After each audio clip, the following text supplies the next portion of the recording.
চলেছি সিরাজদি খান উপজেলার শেখরনগরে। আমরা শুনেছি সেখানে দেখার মতো অনেক কিছু। আপনারা কোন কলেজের ছাত্র? আব্দুল্লাহ কলেজ।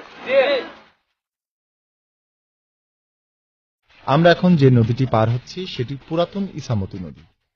একসময় এই নদী দিয়ে বড় বড় স্টিমার চলত। শেখরনগরের রায় বাহাদুর শ্রীনাথের অনেক স্মৃতি রয়েছে, ঘুরে ঘুরে দেখব সব।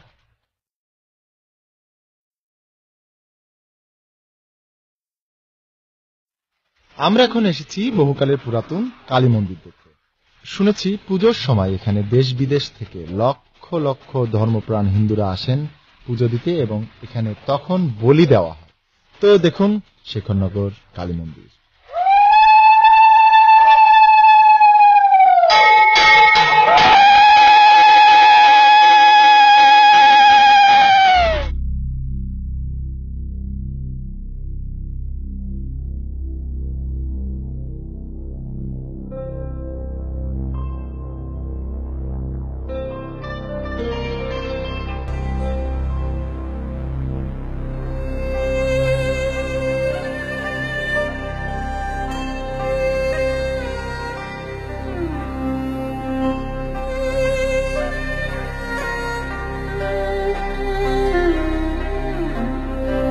বাংলা চৈত্র মাসের প্রথম মঙ্গলবার বাদ দিয়ে যে কোনো মঙ্গলবারে এই কালী মায়ের মন্দিরে কালী পূজা হয়।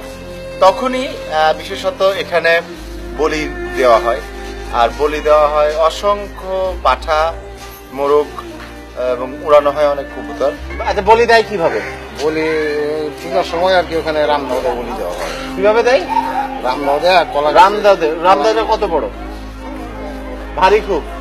1.5 কেজি 2 কেজি। 1.5 k g 2 k g. আর গলা কি এভাবে টেনে ধরতে হয় নাকি? দুজনে ধরতে হয়। গলা দুজনে ধরে। আর এটাকে কয়বার কোপ দিতে হয়? এক কোপে না কাটলে কি হয়? এক কোপে কাটতে হয়। এ ধরনের পাঠাকেই বলি দেওয়া হয়। তবে আজ আপনাদের বলি দেওয়া দেখাবো না।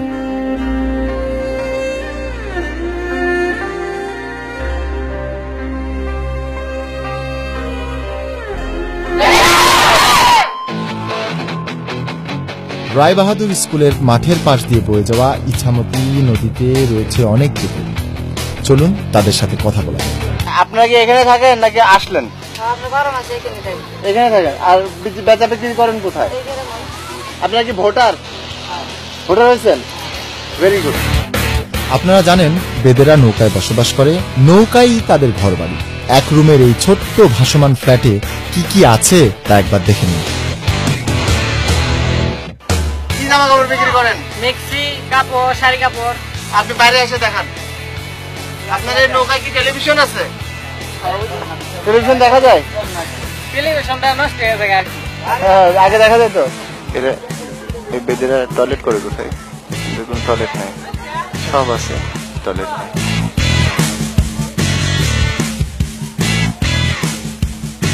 আপনারা যে বেদে সম্প্রদায় দেখছেন তারা এখানে বহুদিন ধরেই থাকে। তবে এরা ওষুধ বিক্রি বা সাপের খেলা দেখায় না, তারা বিক্রি করে গৃহস্থলীর সামগ্রী, কাপড় এবং মনোহারী জিনিসপত্র। প্রযুক্তির আধুনিকতার কিছুটা ছোঁয়া তারা পেলেও বসবাসে তাদের স্টাইল আদি এবং অকৃত্রিম। দেশের পথে চলেছি রায় বাহাদুর শ্রীনাথের বাড়ি এবং অন্যান্য স্থাপনা দেখতে।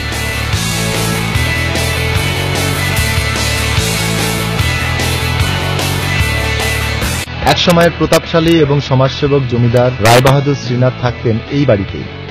বাংলা 1322 সালে তিনি এই বাড়ি নির্মাণ করেন। তার বাবার নাম ছিল পূর্ণচন্দ্র রায়। রায় বাহাদুর শ্রীনাথ বাংলার ব্রিটিশ গভর্নর লর্ড কারমাইকেলের কোষাধ্যক্ষ ছিলেন। বলা হয় এক সময় তিনি প্রচুর অর্থ নিয়ে তার এলাকায় শেখরনগরে এসে এই বাড়ি নির্মাণ সহ স্কুল, খেলার মাঠ, পোস্ট অফিস, মন্দির, চিকিৎসালয় সহ অনেক সামাজিক উন্নয়ন এবং এলাকার উন্নয়নে অনেক জায়গা জমি দান করেন। এদিকে লর্ড কারমাইকেল তার খোয়া যাওয়া টাকার সন্ধানে এখানে তদন্ত শুরু করেন এবং শ্রীনাথের কর্মকাণ্ড দেখে অভিভূত হয়ে তাকে রায় বাহাদুর খেতাব দেন। রায় বাহাদুর সাহেবের এই বাড়ির ফলক দ্বার উন্মোচন করতে এসেছিলেন ব্রিটিশের লর্ড কারমাইকেল।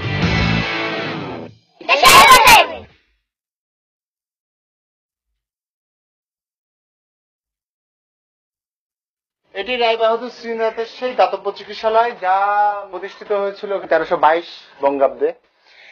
আসলে উনি ছিলেন BA LLB মানে উচ্চশিক্ষিত, তো উনি অনেকগুলো স্কুল বা কলেজ এই ধরনের দাতব্য চিকিৎসালয় উনি প্রতিষ্ঠা করেছিলেন সেই সময়।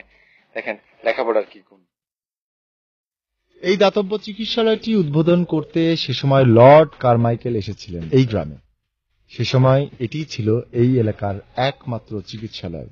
আমরা শুনেছি এখানে এখনো সরকারি তত্ত্বাবধানে চিকিৎসা হয়ে আসছে। এখানে কি এখন লোকজন আসে? আসে, চিকিৎসা হয়? ডাক্তার সাহেব আছেন? আছে। কই? ঢাকা থেকে আসে। কদিন পর পর আসে? এই তো 3 দিন পর পর, 2-3 দিন। নিয়ম কি 2-3 দিন পর পরই আসার নিয়ম, তাই না? না, নিয়ম তো রেগুলার নিয়ম।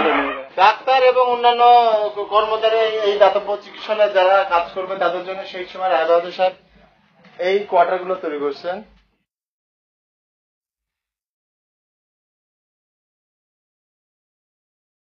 এখানে এসে আমাদের দেখা মিলল কুমার বাড়ির। এরা মাটি দিয়ে সবকিছু বানায়। এই শেখরনগরে আছে 82টি কুমার বাড়ি। কিছুদিন আগে এই মৃৎশিল্প প্রায় ধ্বংস হয়ে গিয়েছিল, কিন্তু বর্তমানে চাহিদা বৃদ্ধি পাওয়ায় তা আবার ধীরে ধীরে প্রাণ ফিরে পাচ্ছে। আপনারা অনেকেই কুমার বাড়িতে কুমারের কাজ দেখলেও আমি দেখিনি, তাই দয়া করে আমার সাথে চলুন আর একবার দেখি তারা কিভাবে মাটি দিয়ে এসব বানায়। এটারে চাক বলে। আর এরই সাথে লিখে নিন আমাদেরকে যোগাযোগের ঠিকানা। দেশের পথে, বাংলা ভিশন, 73 বীর উত্তম সিয়াদ দত্ত রোড, ঢাকা 1205। ইমেল করুন দেশের পথে @banglavision.tv। SMS করুন 0191624736। আমি আবার বলছি 0191624736 এই নম্বরে। ব্যাংকটা যে অরিজিনাল সেটা দেখেন। এই দেখেন ভিতরে ফাঁকা। এই দেখেন, দেখছেন? এই দেখেন। দেশের পথে ভেসে ভেসে চলেছি ইছামতি নদী দিয়ে। আমরা শুনেছি এখানে ছোট্ট একটি কলেজ আছে যেখানে যেতে হয় নদী পার হয়ে, এবং সেই কলেজের শিক্ষকেরা ছাত্রের বাড়ি বাড়ি গিয়ে খোঁজ নেন তারা কেমন লেখাপড়া করছে। দারুণ ইন্টারেস্টিং বিষয়। দেখছেন সেই কলেজটি, যার নাম শেখরনগর আলী আসগর অ্যান্ড আব্দুল্লাহ কলেজ। আপনার ছাত্রছাত্রীরা কিভাবে আসে? আসলে প্রধানত এখানে নৌকা। আমরা তো আসলাম নৌকা।